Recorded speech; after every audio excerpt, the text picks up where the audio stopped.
chance for you to be. Calling all men, your story matters. For too long, men have been told to be strong by staying silent. But silence can be heavy, and the world needs to hear the truth behind the strong face. Unmasking the stories behind the strong faces, all-male anthology releasing January 1st, 2026 that will feature 10 men willing to open up, be transparent, and share their journey through some of life's most challenging, heartbreaking, and life-changing moments.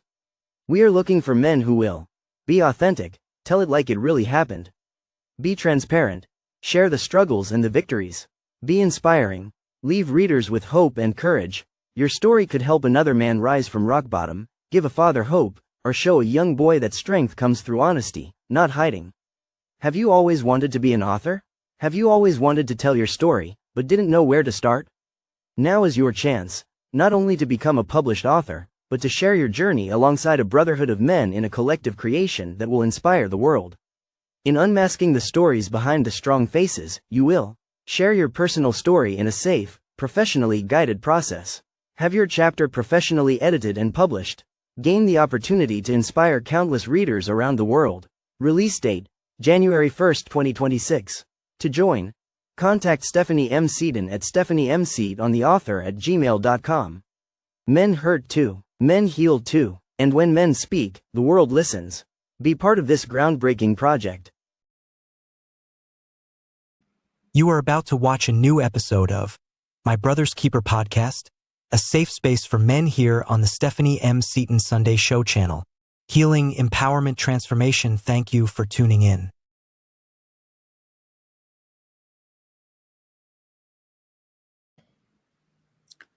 What's good? What's good? This is your boy, Hilton Christopher Young Sr., also known as the poet GF Soldier. That stands for God-fearing soldier, coming from 2 Timothy chapter 2, verses 3 and 4. Endure hardship as a good soldier of Jesus Christ. We are on the last Sunday of the month of My Brother's Keeper podcast, which is who the founder is also Minister Stephanie Seaton. We thank God for her and her idea and her vision to bring this together so brothers can come together and talk about some really deep issues concerning Black men and really all men in the nation and throughout the church as well. We're so excited to be here today. First of all, I want to introduce my partners in crime that we do this every last Sunday of the month. We got Pastor Alex Allen in the house. We got my other partner in crime, Joseph B. Roberts, who I refer to as Brother Joe. So we got Pastor Alex, we got Brother Joe, and I'm so excited for who we have today. Our guest today, Dr. Gregory Tate. And man, let me just read something off about Dr. Tate today before we get started. Dr. Tate, a passionate professional from Southern California, now residing in Dallas, holds a bachelor's in media studies and a master's in divinity from Liberty University. He earned his doctorate in ministry from George Fox University, Jake's Divinity School. Over 15 years in ministry, he and his beautiful wife, is that Maisha? It is Maisha. Are in the midst of planting a church founded in faith with the mission to heal the family unit. Dr. Gregory has spoken internationally and his commitment extends to education, societal transformation. Family is central to Gregory's life, rooted in his early acceptance of Jesus and the deep commitment to faith. As a pastor's kid, he prioritizes his role as a family man, sharing 17 years of marriage with his wife and cherishing their 4 children. His inspiring journey embodies interconnectedness of education, faith, and family values, reflecting his dedication in spiritual, academic, and personal growth. He recently published the book, The Decline in Black Man's Church Attendance, The Role of Male Presence on Church and the Family. I want everybody to welcome the incomparable Dr.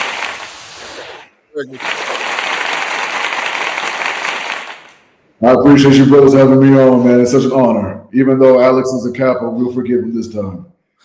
Yeah, so I just want to let everybody know before we got on air, before we got on air. We got a little heated before we got on air, so we got to get this out. We got some divine men, some divine 9 men up in here. So let's shout out to the divine 9 first. We got the early 1911 Kappa guy up in here. We got the early one. We got okay, Dr.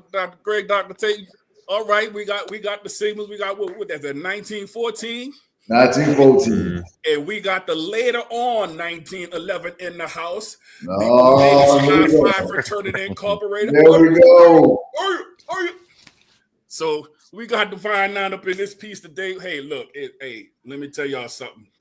We're going to have a good time in the Lord today. It's great to have divine 9 men up in here who are on fire for the Lord, doing God's work for the kingdom. So yeah, we're going to get this thing going. We had that little conversation before we got cut off with the commercial before we came in there. So I wanted to settle that straight and make sure we shout out our D9 fraternities before we get up in here. You know what I'm saying?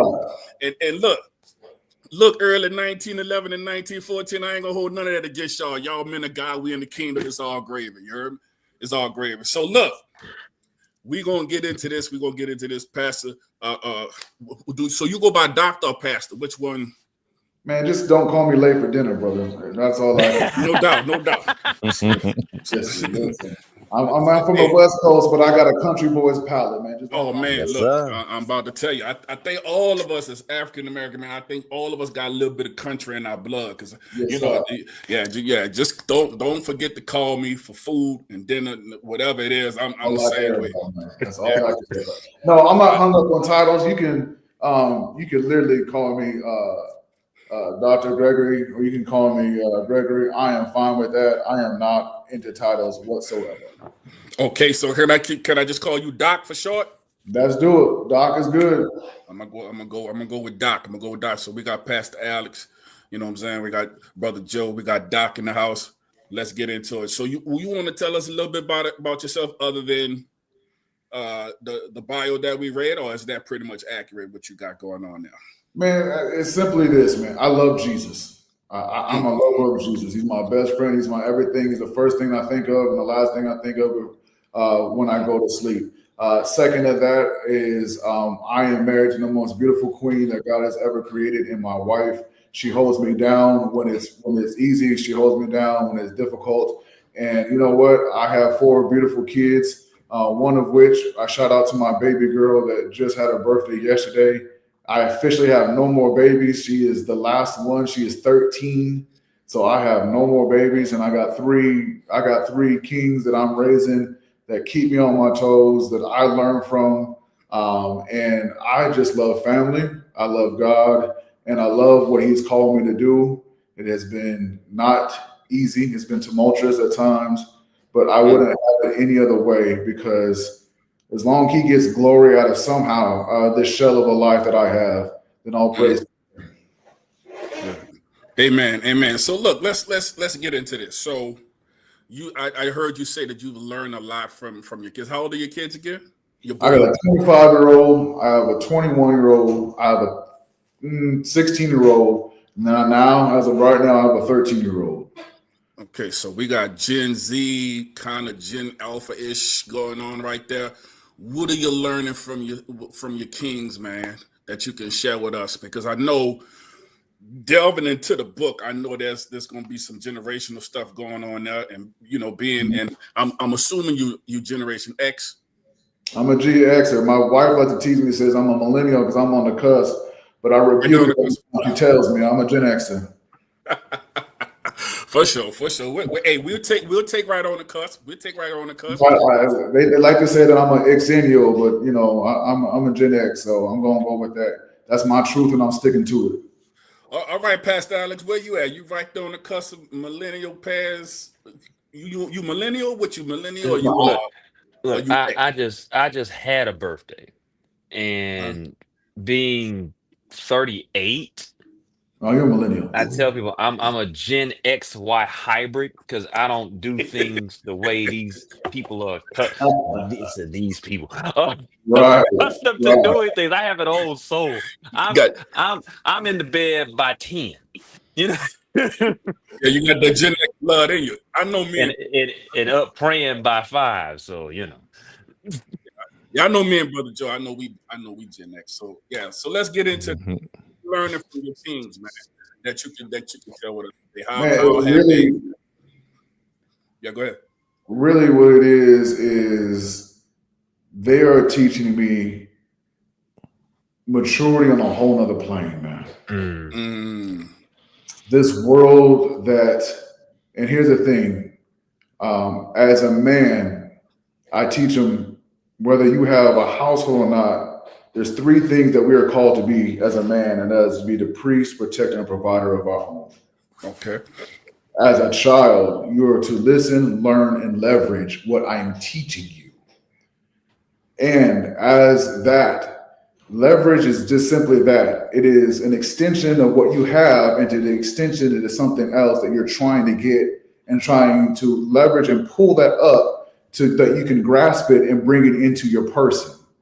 This world that me and you, Pastor Alex and Pastor Joseph have lived when we were growing up is not the same world that we are experiencing or our young ones are experiencing. The fact that, you know what, to get into certain kind of trouble, we had to wait a certain hours of night to get into certain kind of trouble. Where now it's just access right here on their phone, on their person, in their pocket.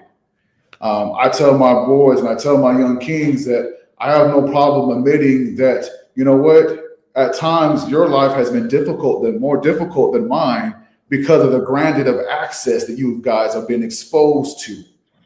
Where me, you, all three of us, if something went bad happened at school, you know, we had to wait till the next day to hear about it.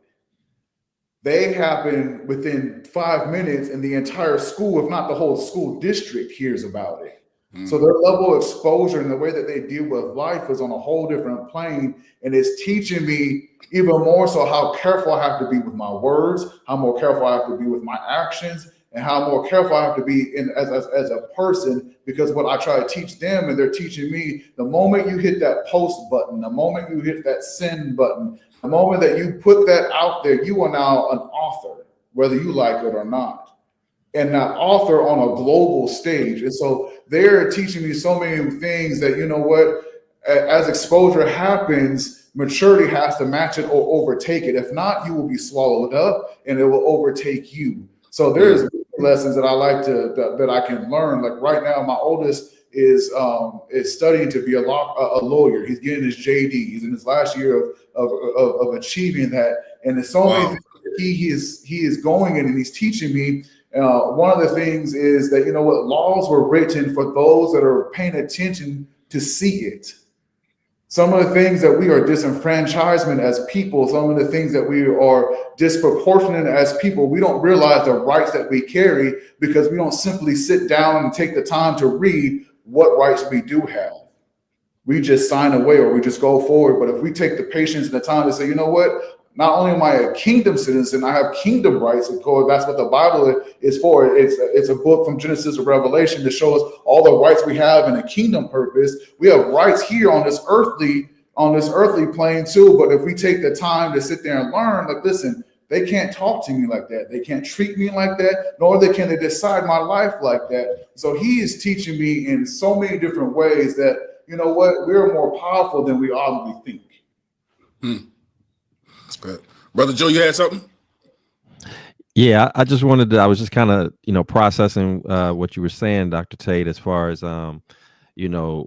having those conversations with your sons and understanding the fact that, like you stated, the access to things that, like you said, we had to go through much more hurdles and hoops to get access to. And it immediately made me think back to and I know you weren't present for this, but immediately made me think back to our conversation from the previous month where we talked about the impact of pornography, on male sexuality from a Christian viewpoint. And, that was, of course, a big theme of that was just how easy it is to get that, how easy it is to get consumed by it. And when you spoke about your son just now, here he is, in his last year of law school, getting ready to embark upon, what we project to be a phenomenal career, but a career that, if he's not already feeling those pressures, those temptations, those things that can consume you and can just as awesome as his forecasted future looks, there are things out there that if you're not careful,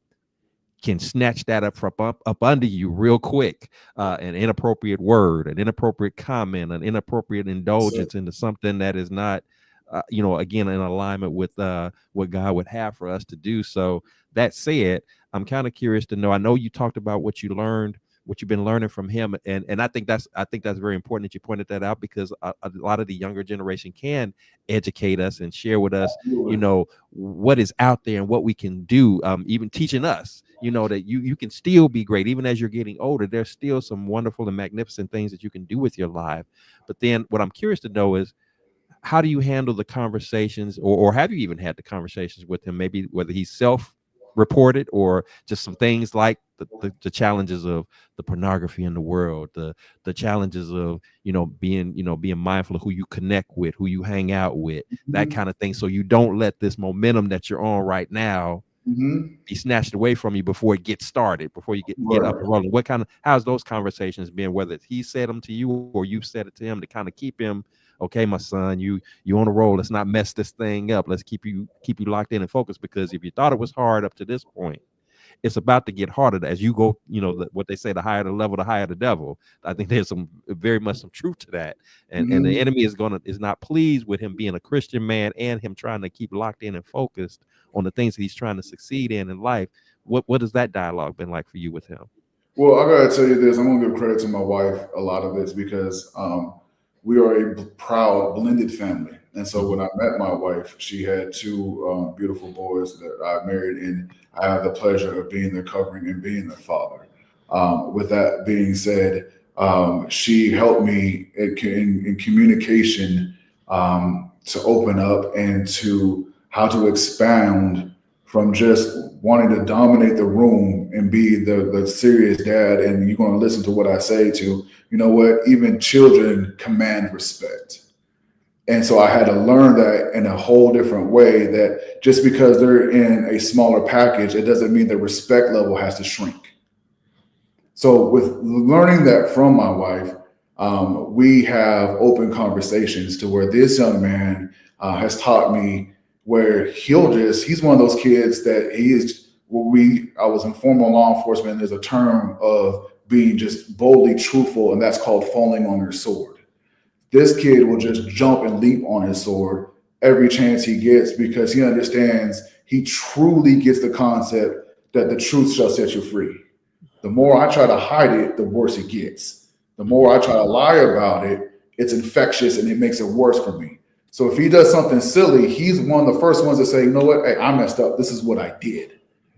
And it took me a while, because in my little bad boy phase, I was like, listen, I would never tell my parents I just did that. I would never say that. And they would have to pull that. In fact, they would have to rely on the Holy Ghost to hear prophetically what I just did. I would not admit that.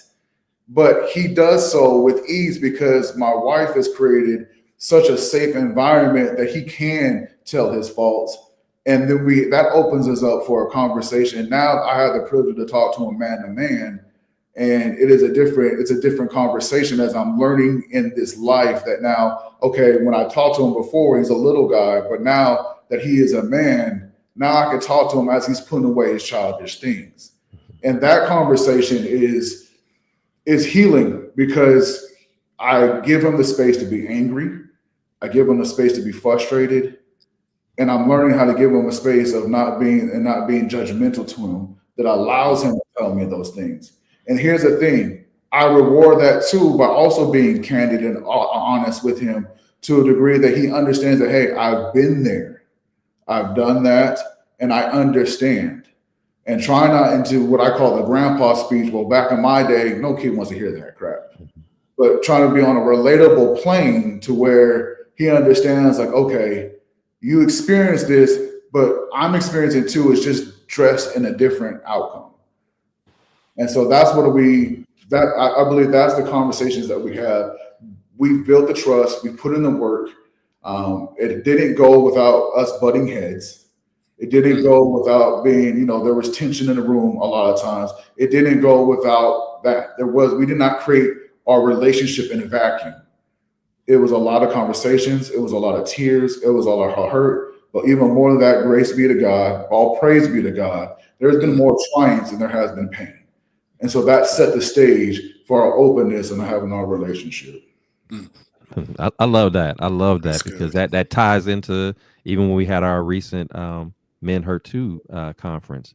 That was kind of the core, theme of the conversation, in the sense that men talked about, many of us having grown up in households where, or being around people where it was frowned upon for you to admit that you had made mistakes, or that you were hurting or feeling some kind of way, because it was considered to be a sign of weakness. Right. It was, it was it was frowned upon. It was looked down upon. So the fact that you have that kind of setup with your son, where he's comfortable in sharing that, hey, I messed up, but then also knowing that when he shares in that manner, that you don't use that as a weapon against him. It's Right. not that you condone the behavior. You go, like you said, you have candid conversations. So I'm assuming you say, yeah, son, you was out of pocket for that. However, I don't want you to feel like this is something that only you've gone through, and I don't want you to judge yourself so heavily to where you don't have it within you to forgive yourself, because sometimes that's one of the most difficult things as men for us to do when we do make those mistakes, when we did say or do something or think something that we had no business doing, yet having that opportunity to extend grace to ourselves, to just say, you know what, yeah, I messed up. Right. I was wrong for that, but that doesn't mean that this is the end of my story. That there Right. is an opportunity for bounce back. There is an opportunity for comeback. It doesn't mean that I'm down and out, that I'm defeated, that it's a wrap.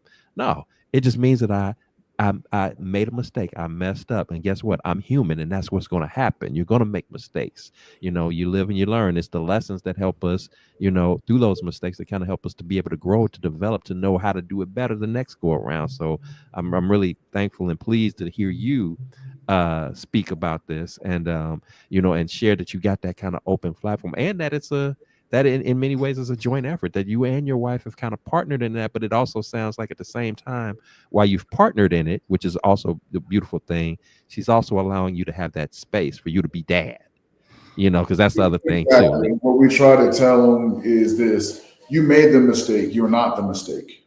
Mm-hmm. There's a huge difference. You made a mistake. To make a mistake is human. I don't ever want you to think that you are so far out there that you are the mistake. Mm-hmm. God doesn't make mistakes. So when he blessed you to be in our lives, you're not a mistake. In fact, he stepped back and he said that it is good when he created us. So you are a good thing. You are a great thing. And so young people, and even people our age, especially Black boys, we need affirmation constantly. Mm-hmm. We need that attaboy. We need that. I played sports my whole life. I played it in college. I need that slap on the rear end and say, "Hey, good job, good game." We need that. Even when our head is down, he says that he's the lifter of our head. Why? Because we know as human, we tear each other down and we're going to nearly cast our head down. But he says he's the lifter of our head. We have to look up. You can't wear a crown when you're looking down. It falls. Mm-hmm. You can only wear a crown when your head is up. So I want to be the one that lifts his head and make sure that his crown is straight on his head. I love that. I think it's like an excellent segue into just when I'm thinking about the title of your book, like the absence of that, the male from the church, because how many young men, who feel like, hey, I've made some mistakes, I've done something already at an early age, already discounting themselves from, not wanting to be a part of the church community because they feel like I'm gonna come in there and I'm gonna be looked down upon, I'm gonna be judged, so they don't even want to have anything to do with it. Whereas what you're embracing, the atmosphere that you're generating, and I think about that when you spoke, you shared in your bio how, you and your wife are looking to, get your ministry, get your church up and rolling, and that's what, if we're going to get more Black men in the church, not just the ones who've been around from the Gen X, but the young men, that are just getting ready to they're still getting their feet wet, into what manhood is all about. They need to know that we have churches out there with people who have vision, with leadership to have vision like yourself, mm-hmm. that say, I welcome you, King. I welcome you with all your flaws, all your imperfections. Again, I'm not here to, just to make you feel comfortable as far as, condoning behaviors that are out of line. But mm-hmm. at the same time, again, I'm not weaponizing it. And I'm not going to use the Bible to weaponize it. I'm not going to use God's love to weaponize it. If anything, I'm gonna share with you about God's grace and his mercy. I'm gonna share with you about how he's taken imperfect men just like yourself and done great things through them. I think that's a very strong cornerstone that we got a foundational base that we got to set up like right out the gate, but especially for our young men, because so many of them, both men and women, but I know we're speaking about our young men right now who, when they get into that, embarking into adulthood, that at 18, when they get out of the house, as far as many of them are concerned, they don't want to have nothing to do with the church. It's like, I only went because my parents told me to, but now that I'm out on my own, I'm away from that church stuff, whatever that is to them. And oftentimes, unfortunately, it's a negative thing. It's not a place of acceptance. It's not a place of encouragement. It's not a place of embracing you and encouraging you. And we need more of that. So again, I love the way you got it. So I mean to dominate the conversation, but I just love what you're doing, brother. And I think you got it right. And we need more of that so that we can bring these young brothers in early.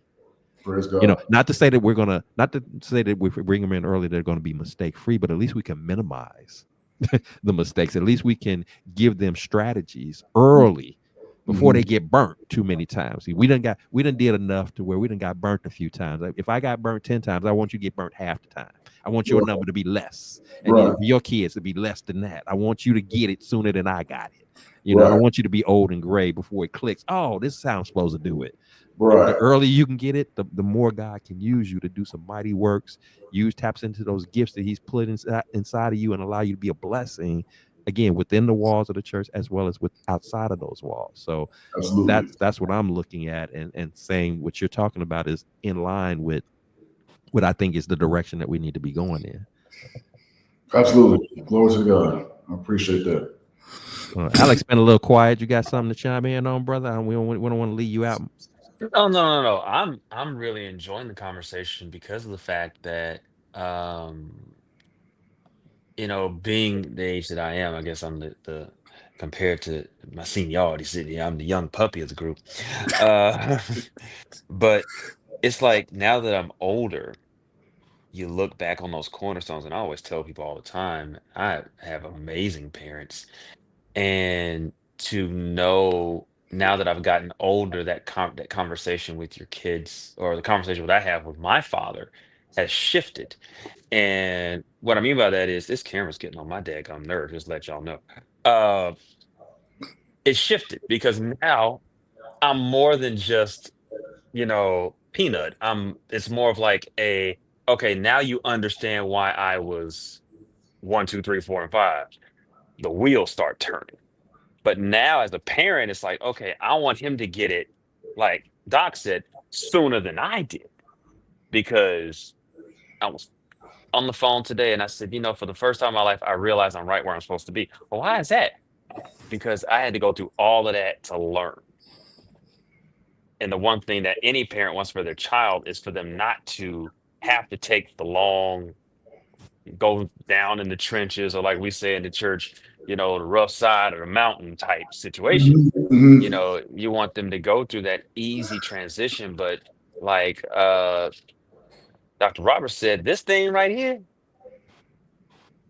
I mean, just being transparent. I remember when you had to go to the cool uncle's house just to dig out the videotapes. Y'all don't act like y'all ain't never did. But but now that now it's, and I'm a linguist and I love books. Back in the 1900s, 1800s, people wanted a new book every 6 months. Right. You get a new web page every 6 seconds. Right. I went to the bookstore today before to get logged on to here. I was looking for Kamala Harris's book, 107 Days. And they're like, you must want this book real bad because it doesn't come out till September 27th. I said, well, put me down on the list. Right. Because always staying hungry. So, I mean, I love the fact of the dynamics of that relationship. I have a senior in high school now. So, I have a junior too. I got a junior in high school. Both of them. I got two in college. One in high school. I'm not ready for this. And baby but girl at the same time, I understand now where people say, well, the main idea of parenting, the only relationship that's meant for separation is parenting. But at the same time, people think that happens when they throw the cap in the air. That's when it really begins. because now you're starting to deal with real life stuff. And I told my son, I said, all these girls breaking your little heart right now, boy, you ain't seen nothing yet till they start taking the house, the car, the crib, the rib. You know, that's what we're trying to avoid. So keep your mind focused on, and I always tell people, keep your eyes going this way. That way, everything else is a distraction. So I'm digging this.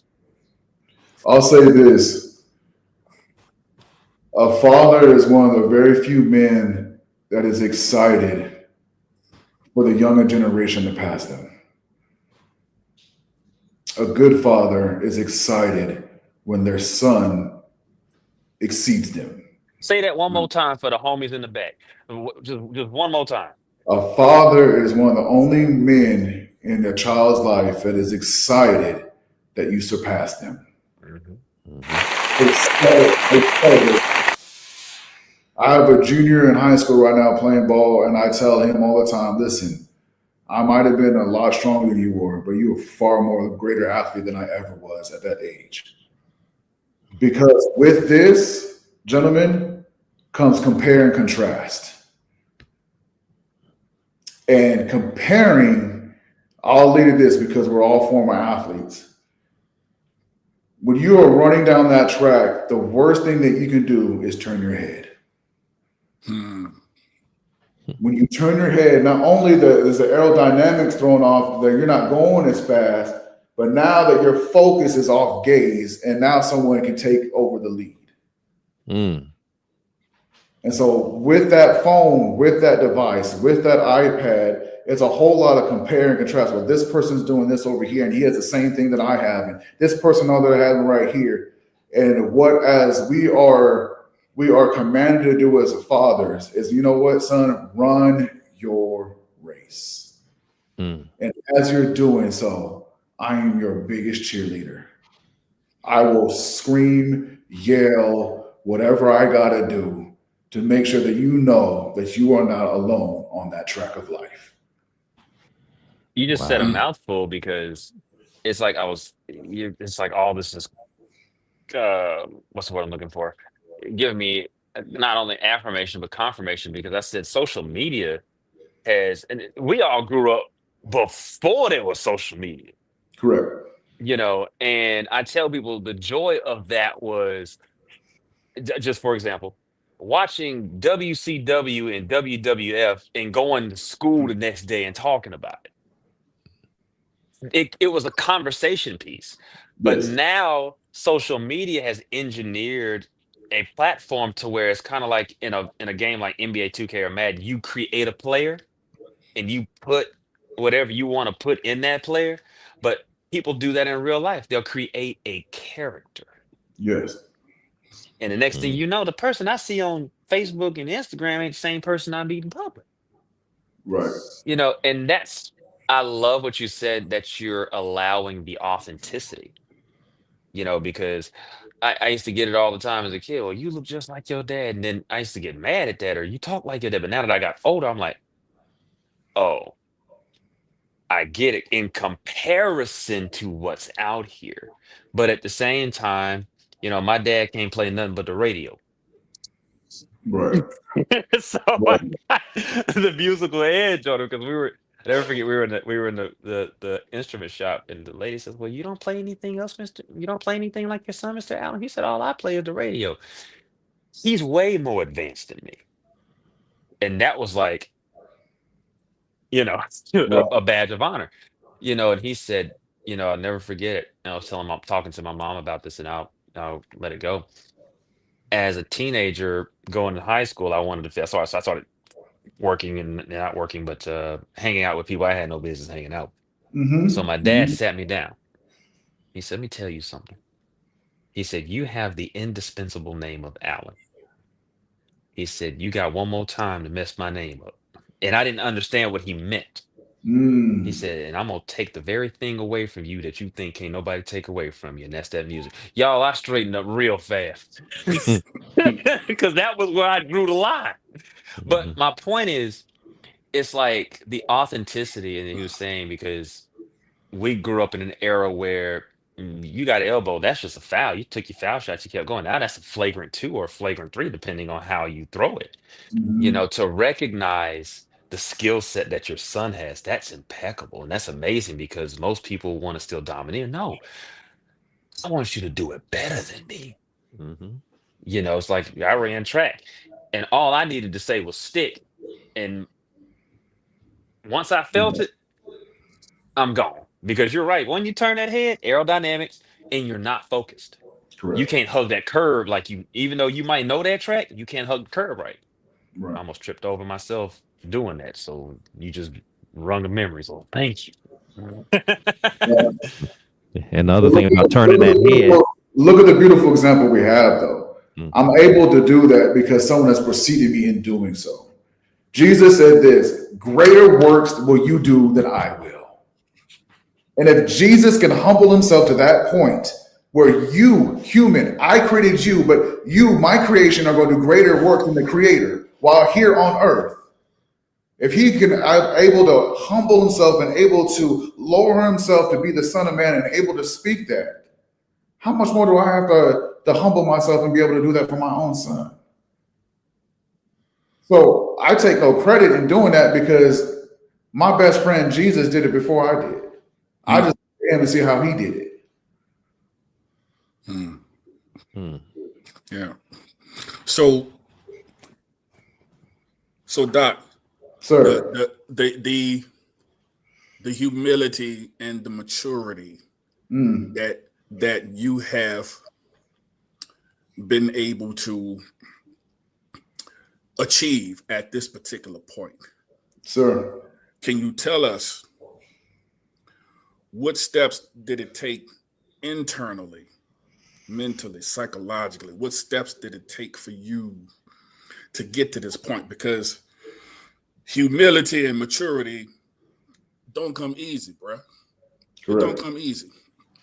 Especially when you're saying that our kids is teaching it to us. Now I know you said your wife has some things to do with it because, when we came up, it's do what I say, and I don't want to hear nothing else about it. Suck it up, your feelings and all that stuff. Stop acting like and stuff like that. So, was it your wife? I know you had something. Yeah, it was your wife, and she was instrumental in doing that. But what steps did you specifically take to get where you are right now? Because for some of us brothers, not even the wife can have that type of impact on her. Because we brothers, we hard. You know what I'm saying? We don't want to really have nobody, I guess, outshine us. I guess that's what our perception is. And so sometimes it's a lot of pride. How was you able to manage your pride? I don't want to say swallow your pride, but how was you able to manage that to get to the level of maturity and humility that you're at right now? Cliff Notes answer. I had to die. Yeah, you could give us the novelty answer too. You can give us the novel and the Cliff Notes if you want. Listen, it is, like I said, we're at Genesis, there's 3 responsibilities that he gave man. It is to be the protector, to be the provider, and to be the priest. The first 2 we have on lock. Whether we had a debt or not, it's innate in us to provide. We know that. We understand. We don't work, bills don't get paid, we don't get eat. That's simple. Protector, that's simple. We're our veins and our bodies are pumping testosterone as we speak. Someone goes in our house right now, it's not a prayer that we're going to give them. It's going to be the right hand of fellowship that we give them. That's just natural. But the priest is something that we have to work on. Why? Because there's certain things as a priest that we get, but there's other things that we don't, that we have to be learned and taught. We get the governing side because every man has an innate nature to want to govern and want to rule and dominate. That, and the priests govern the people. But here's the thing that we have to understand: the priest was responsible for sacrifice. I know that's a cuss word in now today's language, in today's society. Is we have to learn how to sacrifice. They were responsible for bringing in the sacrifice, killing it, and displaying it before God. And God had to say, "All right, that's good," or "That's strange fire. I don't know what that is." And also within us, we have to sacrifice. In order for us to go where we need to go and be what he's called us to be, and to live in that and to take dominion of where he's called us to be, we have to sacrifice and be okay with dying. Paul said, I die daily. What I finally did is I got tired of getting off the sacrificial table. God, if you want to kill it, kill it. God, if you want to do it, you can have it. Full transparency for me. This is disclaimer. This was just for me, gentlemen. I had to kill something off that I've had dearly since I was a child. And that was my love for football. Since a baby, I was pushing a football with my head in my crib. I loved the game. All I want to do is when they asked me when I was little, I want to play ball. I want to play football. I got to play in college. I got to play a little bit of semi-pro. Didn't make it to the league. But all I wanted to do was play ball. Afterwards, I couldn't get it out of my system. I watched it all the time. Monday night football, Thursday night football. Friday, I watched my boy play. Saturday, I watch college football. Sunday, I come right after church and I turn on the TV. And then Sunday night, depending where you're at, can go up to 10 o'clock, 11 o'clock at night. I'd watch that and the cycle go all over again. And God said, for you to go where you need to go, I'm going to take that right there. I need that part of you to die. And I had to let go because I love him more than I love football. So it's being okay of being what Paul said, a living sacrifice. That's where the maturity is stemming from. It's not because I read all these books. It's not because I am so smart. It has nothing to do with that. It is him stripping me. It's him allowing me to hang on the cross with me as I'm that thief on his right side and the thief on his left side. He's hanging right there with me in the middle. Okay, so getting into the book, because I feel like, Brother Joe, you had something before? You're probably getting ready to go where I was getting ready to go, because I'm tying what he's been saying, what Dr. Gregory's been saying, and I'm thinking about his title of the book, and I'm interested in transitioning into that as well. Go ahead, you do your thing. Yeah, so going into the book, because I feel like that answer is like right there. The thing that got you to this level of maturity in terms of the decline in Black man church attendance, the role of male presence on church and in the family. Do you think that your process in coming to maturity, do you think we as the Black man are lacking that? And is that the reason for such low attendance in the church, or are you going in another direction in this book than what we're talking about? In the book, I am going a different direction because maturity has to do with something being refined. And for something to mature, you got to understand the worth of you being matured too. Value is only important when you understand that there's something of worth in it. A lot of our men don't even know how to have worth within themselves. Okay. They have been told that they are no good. They have been told that you're just like your no good daddy. They have been told that you're just a screw up, a mess up. You are a mistake. A lot of our men have never had an affirming conversation with another brother to say, you know what, I got your back. You don't have to look over your shoulder. You don't have to have that strap under your pillow. A lot of our men doesn't understand what a brotherly embrace feels like without them being worried. Some of our brothers have never heard a healthy, bro, I got you, I love you, bro, and them not have to feel weird about it. A lot of our men don't know that they are worth something. So maturity has to understand that it's coming from the origins of there is something of value that needs to be refined. And a lot of our men don't even have that start. So the direction of the book that I am going is not only are you worth the maturing and worth the value, that there is proponents so much invested that make sure that you don't see your value, that don't see your worth. There has been systematic plagues and weapons that have been utilized and launched specifically so that you have low self-esteem and that you fit into a systematic system that which you cannot win. And that's the direction of the book that I'm going is not only do you have worth, you know what, a coach told me this one time, one of the greatest compliments that you will ever receive as an athlete is your opponent training his tail off and for you. When your opponent is putting in hours a day because they know that you're coming, that should tell you the worth that you have.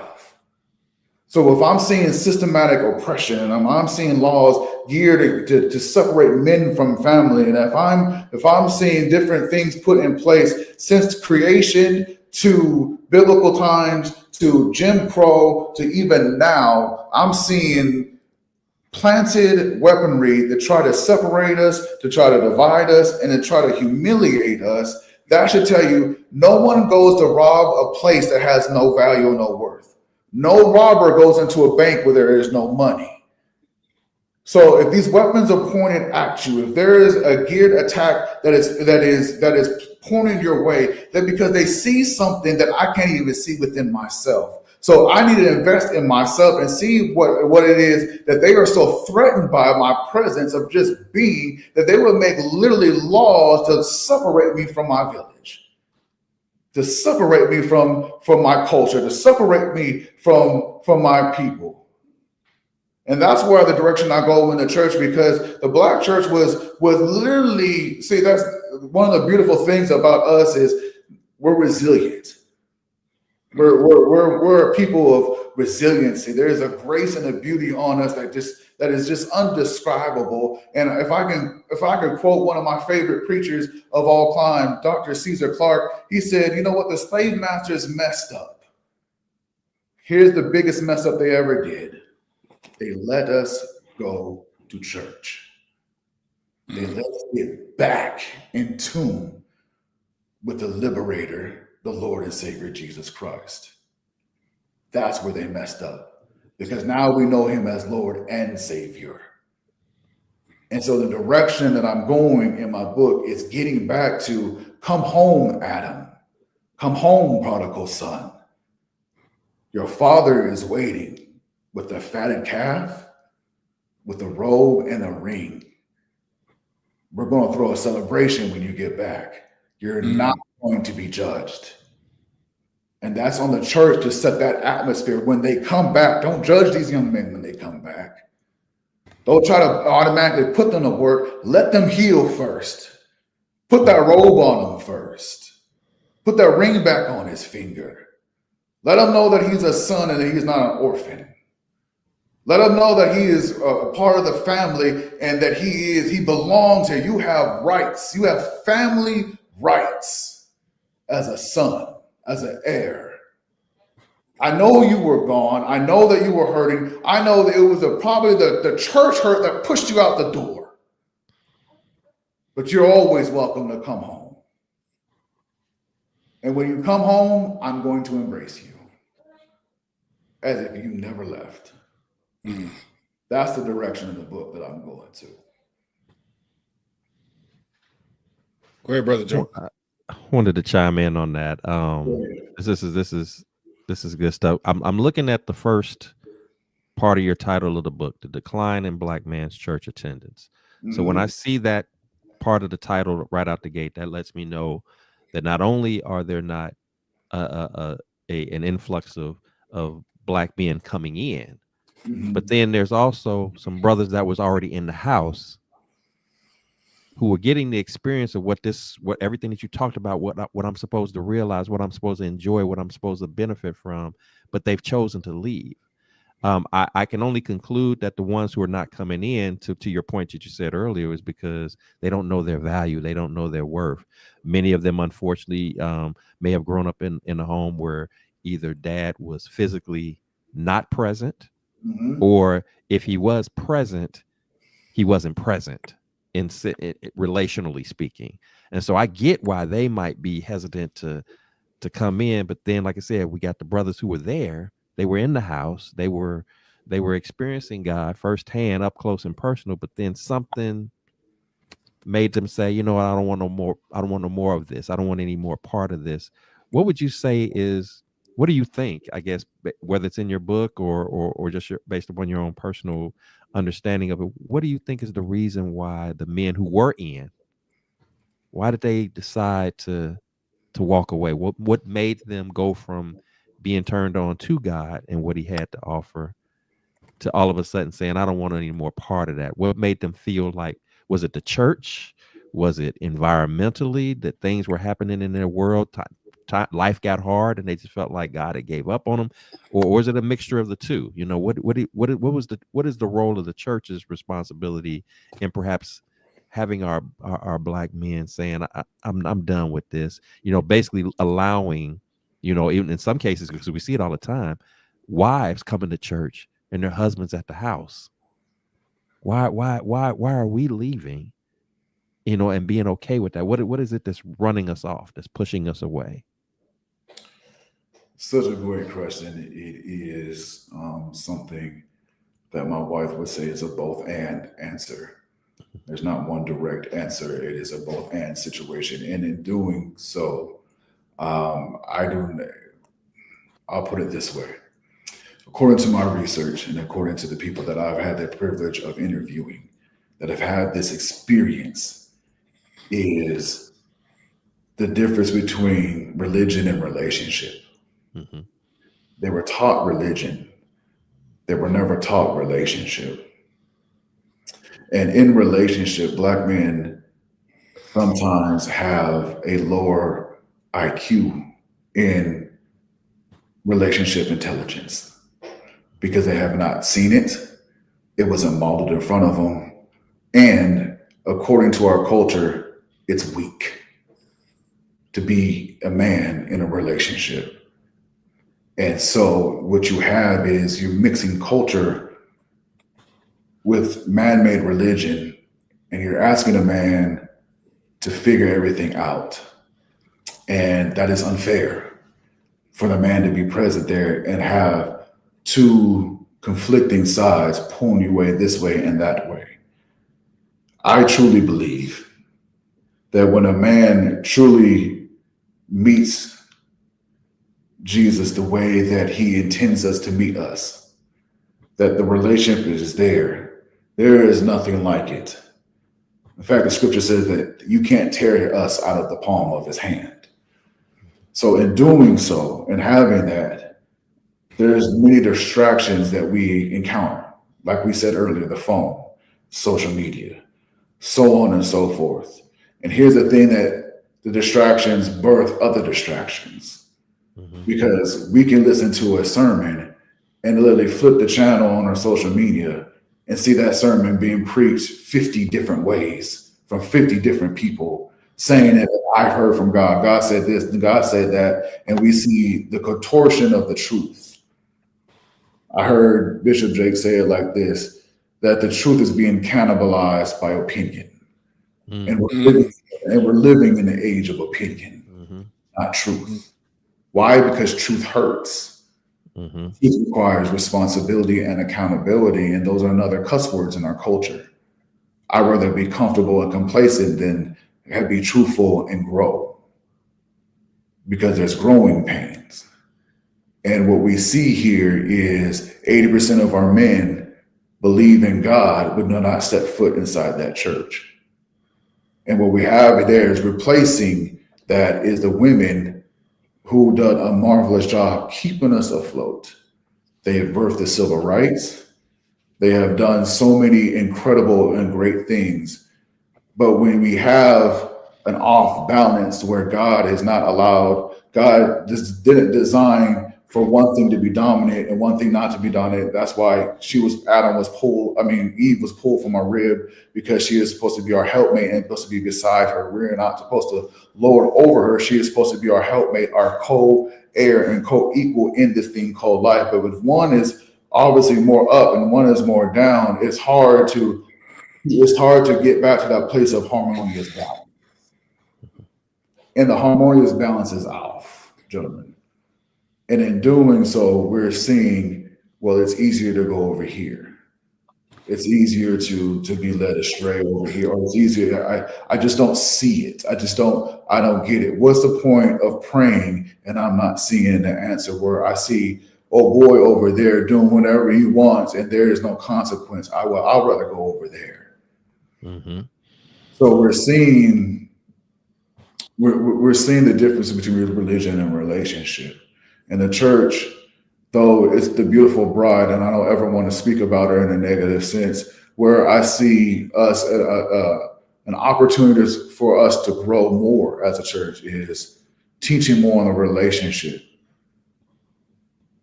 than the religion. The religion is a man-made concept. Some say that some are from Paul. Some say they are from Apollos. Some say they're from, that's all men. It's Jesus and him crucified. That's all we should know. Yeah. I love the fact that you're highlighting relationship. Literally, we were talking about, my pastor was just talking about that today in service, about the relationship, about people who say that they have a relationship with God, but don't think that they need to be connected to a church home. You know, they want the relationship, but they don't want the community. You know, he used the example about how you can, you know, there are churches out there that you could be parked a half a mile away from the building, walk through the doors, walk in the halls with hundreds of people, sit through a whole sermon, go out those same doors and back to your car and not engage with one person that entire time. Like, how does that happen? You know, it is stifling, sir. Yeah. It is. My son literally just said that to my wife and I, my middle son, who goes to University of North Texas. And he said, Dad, there will be over 1,000 people in my union, and every single one of them will be sitting by themselves. Mm-hmm. They will not connect. That relationship. That it is, because here's the thing. Let me break it down to you from a scholar's aspect. There's over 1,000 dialects in Africa. There's over 1,000. And over 60% of them do not have the word I or a singular possession in the language. This is my phone. This is my pen. They don't have that. It would translate in our language, this is our phone. This is our pen. We are a village mentality people. Where did that change? I'll say it like this. The former president of the Howard Seminary said it like this. When we stepped on a boat and we were involuntarily baptized to the waters of Atlantic, that's where it changed. It was beaten out of us. It was raped out of us. It was horribly ripped from us, the mentality of a we mentality. And once we hit the shores of North America, we see that it's a dog-eat-dog mentality. Look at it this way. What's the difference between the Negro that was on the field and in the house? One snitched on each other. One didn't. What did that lesson teach you? If I look out for me, I'm going to be okay.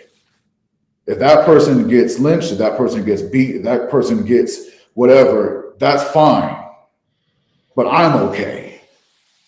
And we learned the village mentality has been dissected from us.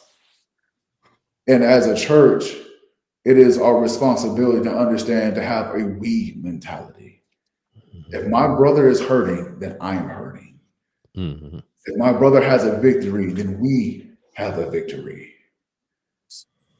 It's only in this context that we understand that we have to come back. And that's why my wife and I are so passionate about family. And that's why our whole ministry, both our church and our personal ministry, the nucleus of our ministry is Jesus. And then right next to that is family, because it's the first institution that God ever created, even before the church. The church was not birthed until Acts chapter 2. But family was created in Genesis. Why is that? Because he wants you to understand that there is a communal relationship that happens between the divine and the creation that needs to occur. There's only one time. There's so much in family. There's family throughout the Bible. There's so much family that he's trying to teach us that even Jesus referred to God as Father every single time, gentlemen, except for once. And that's when he was on the cross and he said, my God, why have thou forsaken me? Every other time, it's my Father, my Father, my Father. He's trying to teach us that there is a relationship to this thing. But we have manipulated, as man, we have manipulated for personal gain and turned it into religion. And that's what I'm talking about in the book. If you don't mind, I'm sorry. Go ahead. No, go ahead. I just had a quick part two to what you just spoke of. Mm-hmm. I wanted you to speak to the ladies who might be listening into our show this evening. If you had to give some advisement to that sister out there who, you know, she wants her black husband, her black brother, her black son to come to church, but she's trying to figure out a way. How can she, as that connector, family wise, relationally wise, how can she help that process without making him feel less than, without him making him feel like he's not deserving or whatever? Because there have been some men who, and if we're being honest, there have been some men who have blamed their wives, you know, for example, about not coming to church because they may feel like she showed more love to the pastor than she do to him. That's true. You know, or is quick to say, well, you know, the minute they get into a disagreement, well, you know, what pastor said, you know, and he thinking, well, pastor don't live in this house. It's me and you in here. You know, things like that can happen. And so I'm just, you know, for the ladies who are listening in, what can they do to, in a healthy, in a productive, in a, you know, significant way, you know, if they're the ones, if they just use the husband and wife dynamic, if she's going to church and he's not, and she may even know that he loves the Lord, but he just is not feeling that space, or there's something that's causing some resistance in him showing up, or maybe he shows up, but he doesn't get involved in anything. He just kind of is almost like they're together, but they're not. What has been your advisement, again, whether it's been through the book or whether it's been through your ministering as a whole, that you said how the two parties, you and your wife work together, my wife and I work together? I mean, we have examples of that, but you know, for those who don't and they're trying to bridge that gap, what would you say to that? Excellent question. First, let me address the ladies in this way. Holy Spirit, help me with this. Women, thank you. From the bottom of our hearts, thank you for being present when we weren't. Thank you for birthing our sons, even though we weren't in the hospital room. Thank you for carrying the torch of Jesus and our culture when we were laughing at you, when we were making fun of you, when we objectified you sexually and only looked at you for your hips and your chest.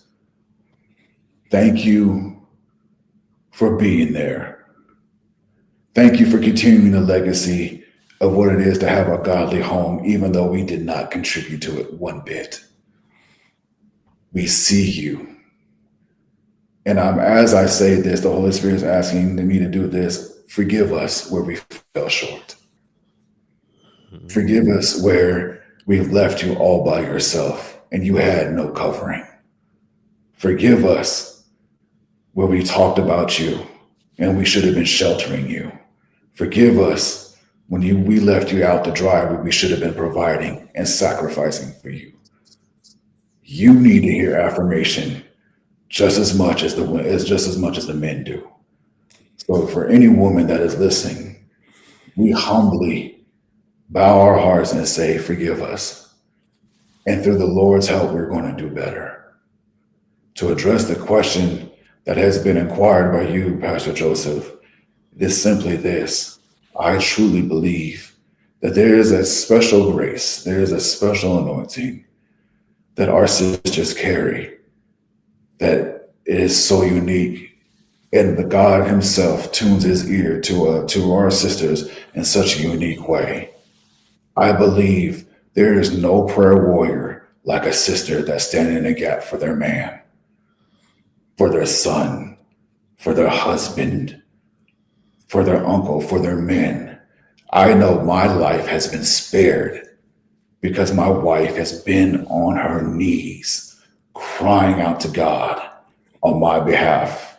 I know my sons' lives have been spared because my wife refuses to get off of Nehemiah's wall and refuse to stop praying.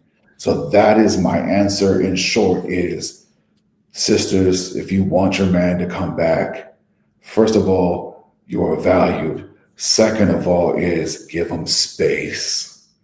Give him the opportunity to come back and pray. And when he does come back, love on him. Don't fuss at him. Don't micromanage him. Don't be in his face. Allow him a chance to heal. Because, see, you have something unique that brothers don't have. Most sisters have a sister circle. Something happens, and within 10 minutes, you can get 2 to 3 girls on the phone and you can converse and get it out. There's a reason why Black men die at almost double digits earlier than Black women. We internalize far more than you do. So when we do come back, give us the space to operate and watch God turn that thing around. Well said. Well said. That's spot on. Yes, sir. Yes, sir. Yes, sir. You go ahead, brother Alex. I didn't mean to jump in front of you. No. That was definitely needed. Another word for religion that I often tell my congregation is one word: control. Mm, You ever watched the movie The Matrix, where he says, "What is the Matrix?" Mm, Control. mm, And the problem goes all the way back to the crucifixion, because I think me and the guys talked about this a while back, where it was John and a whole John, the one he loved, Joseph, and the rest of them was women. Where are the 12 lepers? Matter of fact, where's the other 10? And so the wheels started turning when you were saying that, because if you pay attention to the quote unquote Black church, we spend more time recycling saints and swapping sheep. mm. As a kid, my uncle was a Baptist pastor, and he made it his business to shake everybody's hand. mm-hmm, mm-hmm. You sang a hymn and you went out, and he shook everybody's hand. And it gave us a balance of, okay, this guy actually cares about us. You know, not only that, there were systems in place, and it was a safe place, and it was like, if you were a deacon, that was like a badge of honor in a sense, because, like Doc said, the church was all we had. But now we've allowed the enemy to come, and even as we talk about the positions of the male, to twist our thinking and our consciousness in a sense. Not in a sense, that's what it is, but and now it seems like you said, the roles are being reversed. But now this makes it worse, because all somebody has to do is go on one algorithm. Next thing you know, videos start popping up. You could, and even if your phone is off like mine is, it's still listening to you. So when you go on IG, guarantee you I'm gonna have some videos talking about relationship goals and in church. Usually that's the way it is, but I preached on this the other day, reputation in jeopardy, because a lot of times, if you're like we are, we're men of structure. It's things have to be a certain way, especially when our lives are ruled by Mm-hmm. prayer. Mm-hmm. There's always an order to things. And as Doc said, I'm so in love with that statement when he said we need to start teaching more relationship than religion, because if you're a nerd like I am, your Bible that we read now was put together by a bunch of men sitting around a table, eating, drinking, cussing, trying to figure out what's going to be in it. But at the end of the day, when we get that book, it's like I always tell people, it's the literal that kills.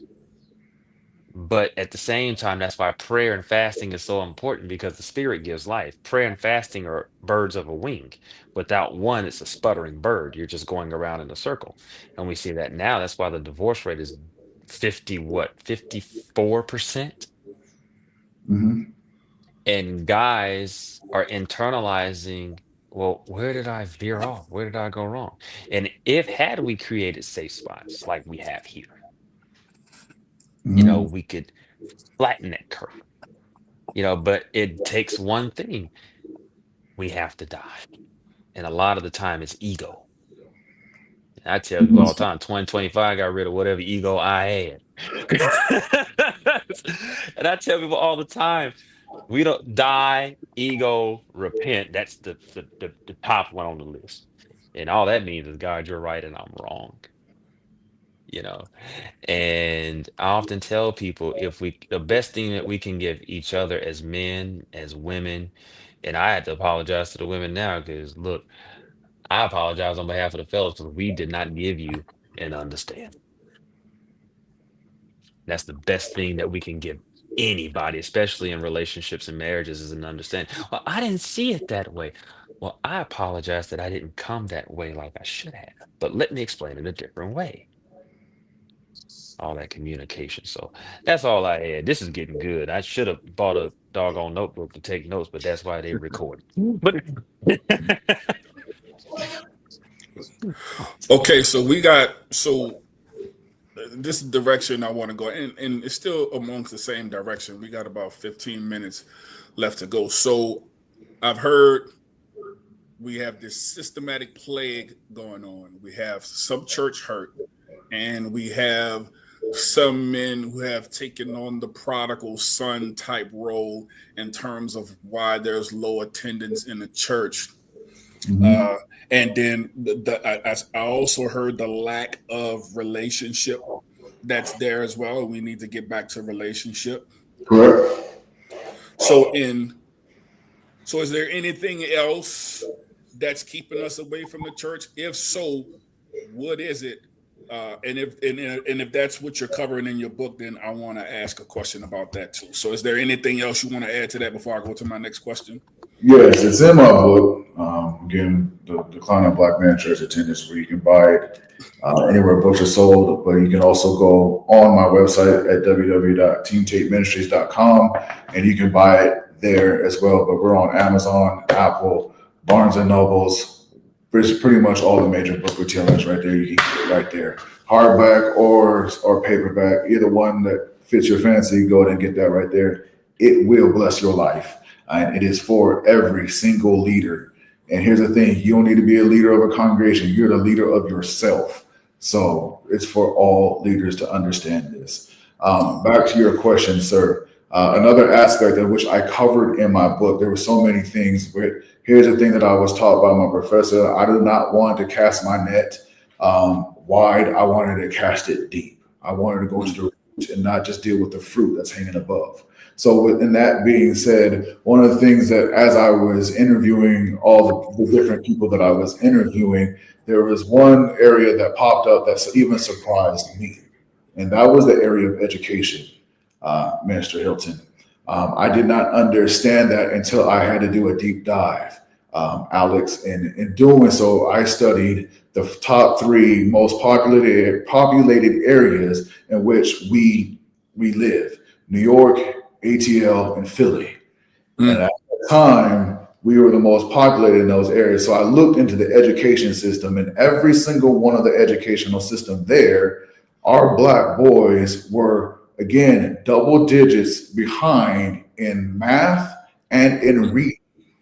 From 2nd grade all the way up to a senior in high school, we are double digits behind in reading.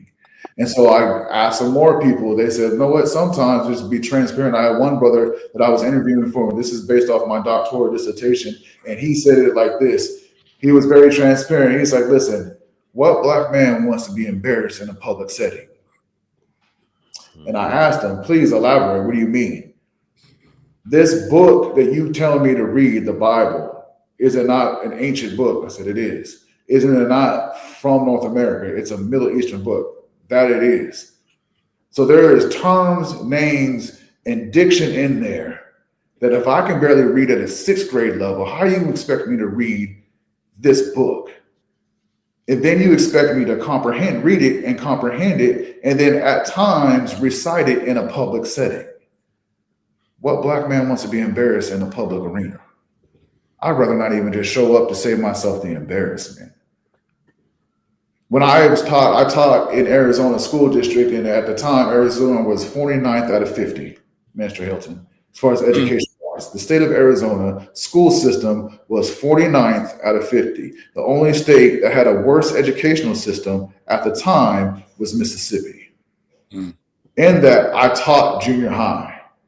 In junior high, I taught young people that could not even recognize their name that if I put it on the board.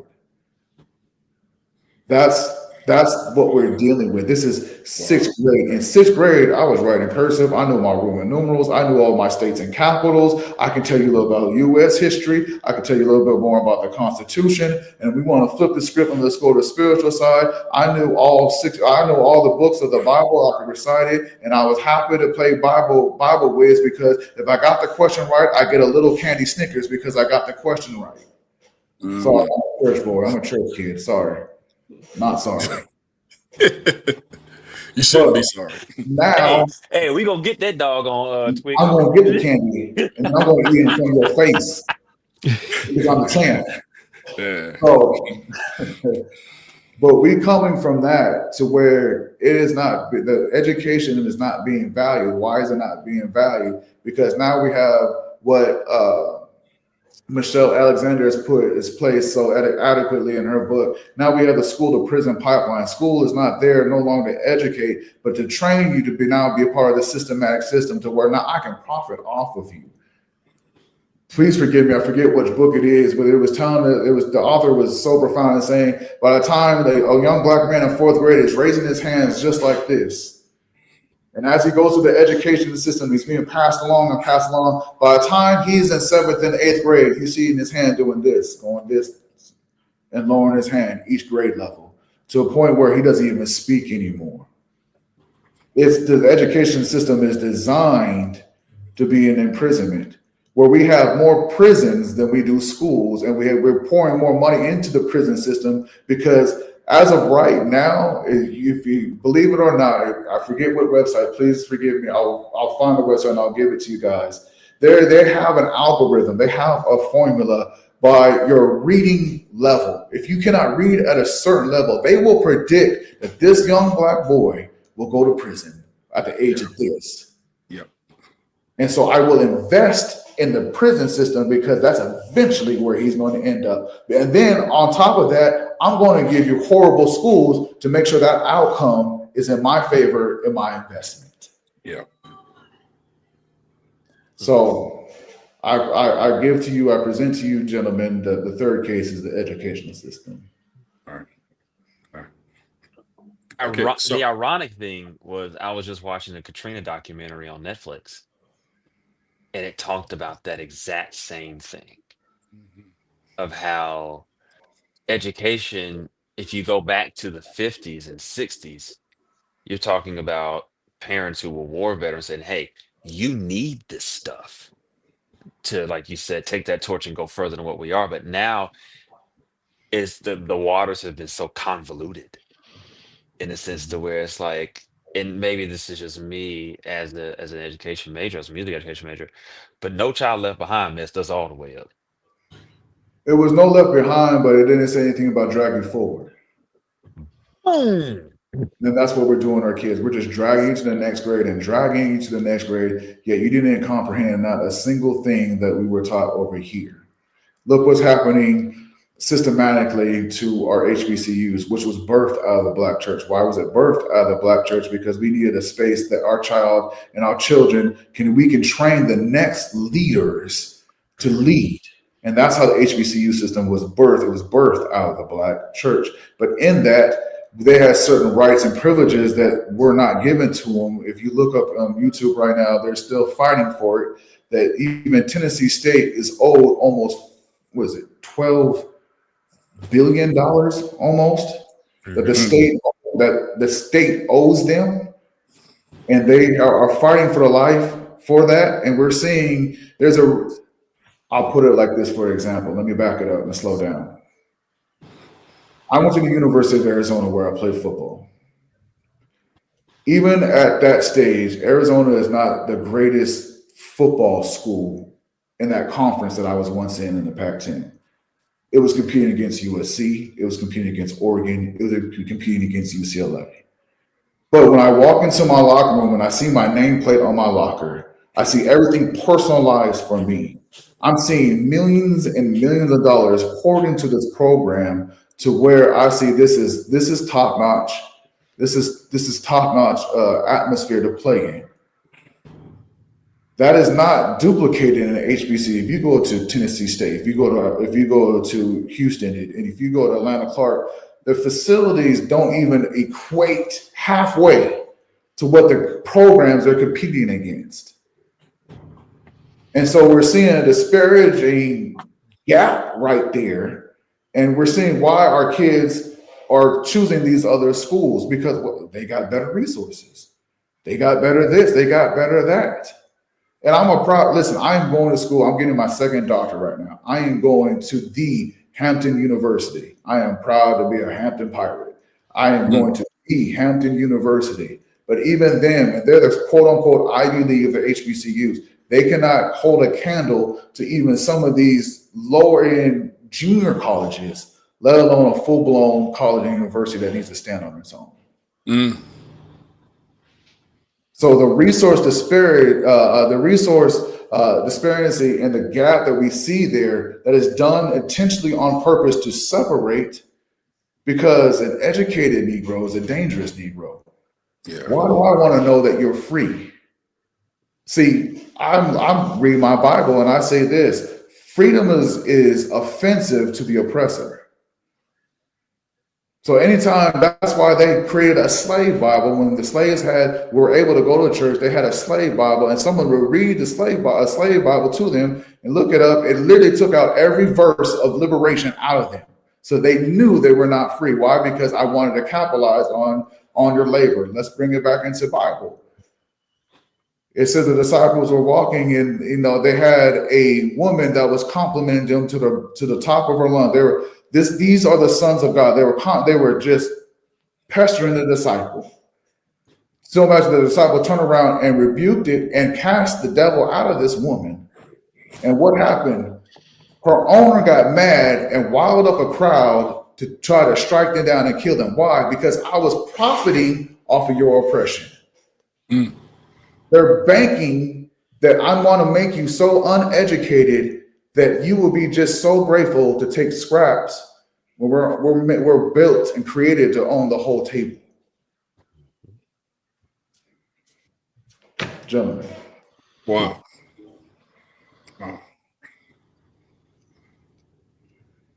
Yeah, man. And I'm honoring the pause right now because you said some really, really, really deep stuff. Put that in there. Put that in. Yeah.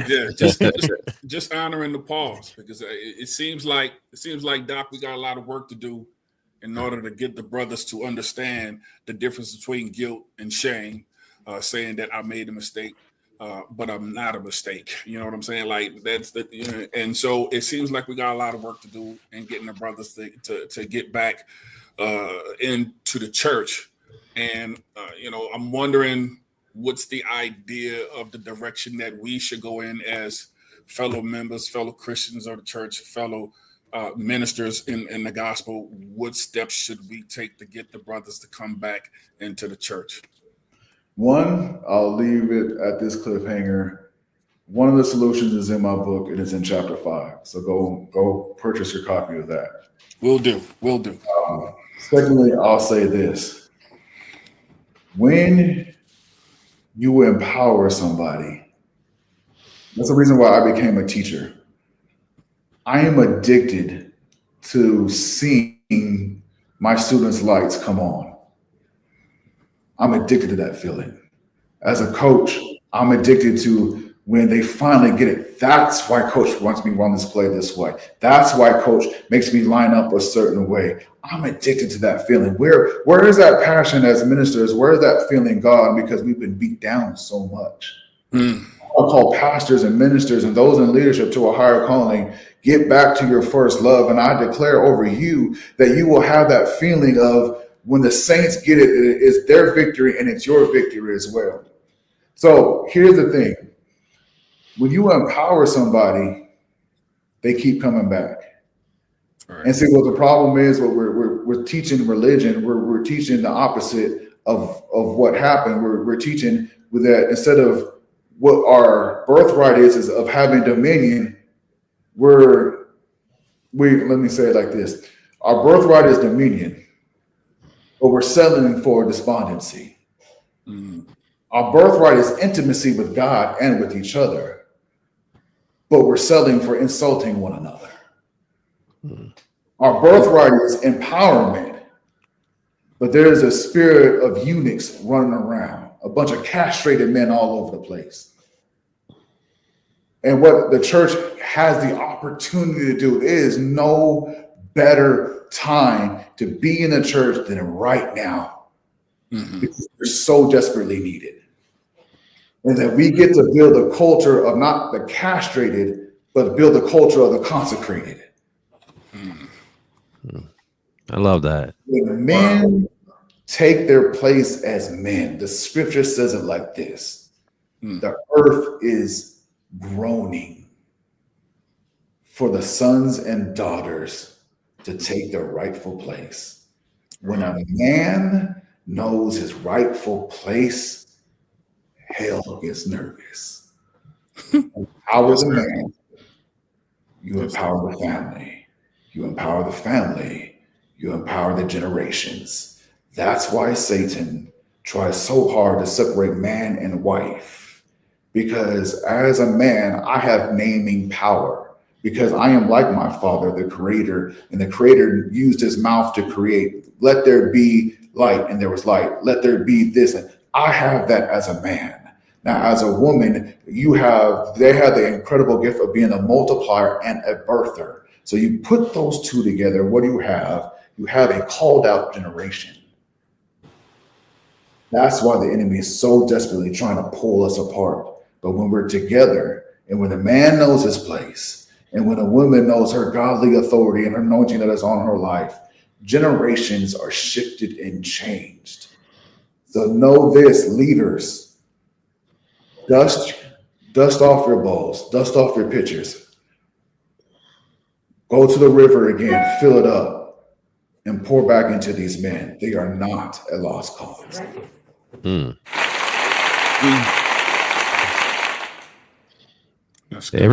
Everything you just spoke to was so powerful in the sense that, and it could be summed up in one word, is that we have to bring it back to the why.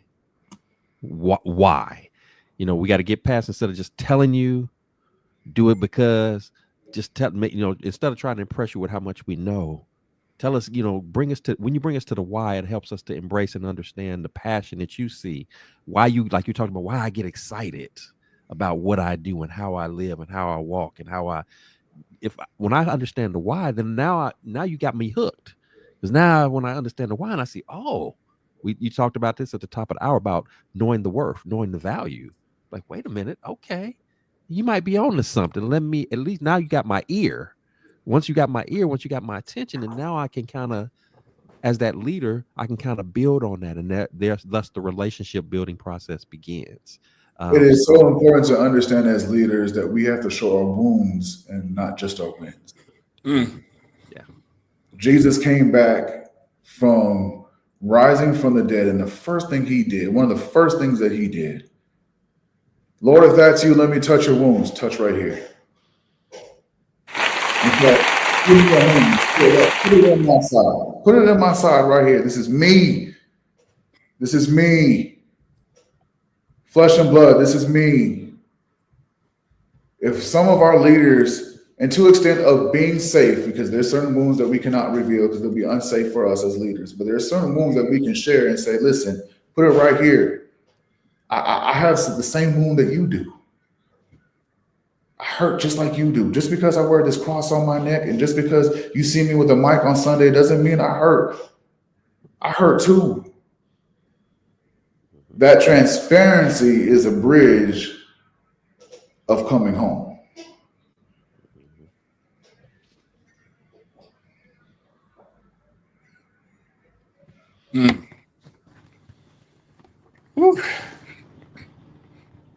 Good stuff, Doc. Good stuff. I love this stuff. This is what I'm born to do, man. I am born to galvanize soldiers. That's my calling. I'm looking for men. I need that Peter that's on the edge. That I need that cussing Christian a little bit. I need some kind of. I want those dudes around me. I need men around me. Because that's the only way I'm going to make it through my life is I have a community and I have a village that surrounds me. If Jesus had 12, I can't do this by myself either. Even the encourager needs encouragement. Exactly. If the creation started with 3, and that was God, he said, let us. There was 3, Trinity, 3. Let us, let God, Father, and Holy Spirit. There was 3 of us present in this creation thing. There was a unity that happened. That was somewhat that happens when one accord, that things happen. When one could put 1,000, 2 could put 10,000 into flight. So when they were all in the upper room on one accord, heaven opened up. Gentlemen, I declare over us as men of God, the heavens are open. What are we doing with it? What are we doing with it? That's good. That's good. In the words of the professor on iRobot, now that is the right question. Yeah. Indeed. Well, Doc, we appreciate you, man. We appreciate you coming on. Man, we're gonna have to have you back because I know I got a lot of other questions brewing in my head. I got the part 2 this joke. Yeah, we got a part 2 for real. Part 2. We got a part 2 this. Part 2. Then maybe a part 3. But definitely a part 2. We got see, there we go. So yeah, man, we appreciate you. We're gonna have to have you back. And before we get out of here, I just want to tell everybody that look, this is my Brothers Keepers podcast, who and the founder is Minister Stephanie Seaton. Look, we are here every last Sunday of the month. And we talking about a lot of deep issues concerning Black men and concerning men all over the nation, how we could get them back in the church. And we was happy to have Dr. Tate here. Look, every last Sunday of the month, we're going to be here. We're going to be chopping it up. So we want y'all to tune in. Shout out to my partners in crime, of course, Brother Joseph B. Roberts, and then, of course, my other partner in crime, Pastor Alex Allen, and also to our other partner in crime, the motivator in his absence. And I know he out there doing this thing, motivating people. So that's pretty much it. We're going to see y'all next month at the end of the month, man, and keep in tune. And so, peace out, y'all. We love y'all. Peace. Thank you for watching My Brother's Keeper podcast, a safe space for men here on the Stephanie M. Seaton Sunday Show channel. Healing, empowerment, transformation.